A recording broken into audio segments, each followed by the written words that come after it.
In 1967, so I was 15 years old, she decided to direct in Middletown High School, which is the worst high school you can imagine, The Bald Soprano by Eugene Ionesco. And what I'm about to tell you actually happened. True story. About 10 days before opening, I was her assistant, whatever that meant. She called me and she said, "I'm sick, you have to take over." Which was a shock, because it was this absurdist play from a Romanian writing in French, blah, blah. I mean, we did it in English, it wasn't in French, but in the cafeteria. And I had to figure out what it meant to direct, actually. And sometimes I think to this day, nothing's changed. I'm still directing like I did when I was 15. Like something about a sense of time, sense of space. You know, as much as I study, I'm always studying, and I've studied directing and studied performance studies and studied theory. But in a way, I'm still directing like that 15-year-old. Same something. I Love Lucy was started in 1952, and around, I don't know, when I was in second grade, but I suddenly announced when I was 8 in second grade that I wanted to write a play.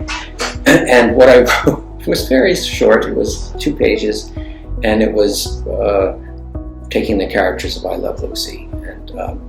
And I was too shy to say anything to my teachers, but my mother showed this to the second grade person, and weirdly, they put aside an afternoon to put it on. Isn't that odd?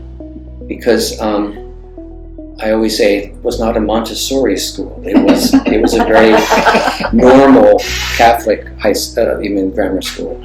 But one of the things that was fun about it, and I don't remember too much about it actually, but I was given the choice of which second graders would play Lucy and Desi and everything. So that was heady. It felt very fun.